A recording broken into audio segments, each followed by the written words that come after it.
Sa iba pang balita, inaprubahan na ng lokal na pamahalaan ng Davao City ang pagpapalabas ng 4.5 million pesos cash assistance para sa mga biktima ng pagsabog sa Rojas Night Market. Kaugnay niyan ngayong hapon ay bibisita ang mga tauhan ng Davao City Government sa mga biktima ng pagsabog upang iabot ang tulong. Ang detalye mula kay Lala Babilonia via phone tag. Magandang tanghali. Kahapon nga sa meeting ng Davao City Councilors na aprubahan ng pamahalaan ng Davao ang 4.5 million peso cash assistance para sa mga biktima ng pagsabog sa Rojas Night Market na naging sanhi ng pagkasawi ng 14 na individual at halos 70 sugatan.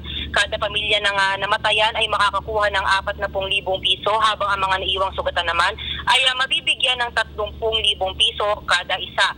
Bukod dyan, ang pamahalaan ng Davao na mismo ang sasagot sa food expenses sa burol ng mga nasawi sa loob ng hindi lalagpas ng 10 araw. Nagkakahalaga itong 2,000 kada araw. 2,000 piso, Audrey, kada araw.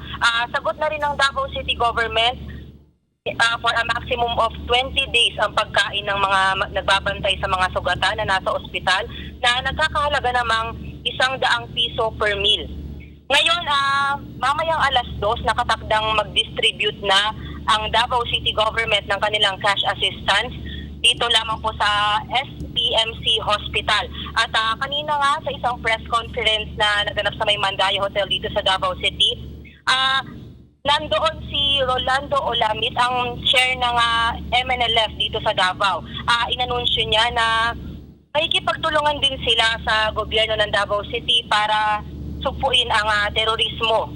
At lahat ng area ng Mindanao ay may MNLF, kaya lahat ng tropa nila sa mga bundok, hinihikayat nila na magbigay ng impormasyon kung may nakita man silang kahina-hinala o kung sino man yung mapapag-alaman nilang nagsanhipa nitong bomba.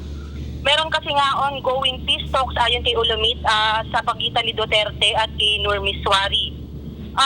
Ang sabi ni Olamit, Audrey, maaari daw ang pagsabog na ito kung talagang abusay man na nagpasabog nito kung sino.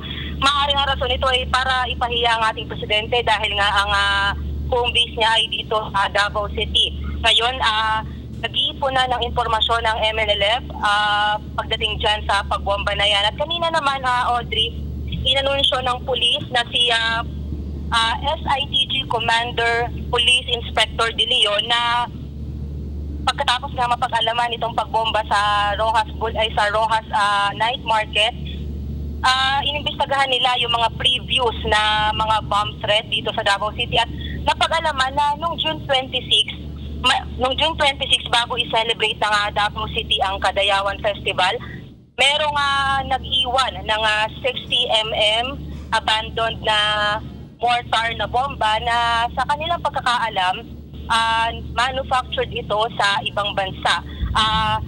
Sa ngayon, Audrey, yan pa lamang ang naibibigay na lead ng Davao City Police. Hindi pa naman umano sigurado kung related ba itong natagpo ang abandoned na bomba noong June 26 bago magkadayawan sa nangyaring pagsabog ngayon. Dahil sa nangyaring pagsabog nga ngayon, 2 improvised explosive device ang napag-alamang naging sanhi. Kaya antayin lamang daw natin kung ano yung magiging update, kung mai-relate nga ba ito sa bombang natagpuan noong June 26 bago magkadayawan festival. At yan naman, Odi, ang pinakahuling balita mula dito sa Davao City. Para sa PTV News, ako si Lala Babilonia. Maraming salamat, Lala Babilonia. Ako po si Cathy San Gabriel. Subscribe na sa PTV YouTube channel. I-click lang po ang subscribe button.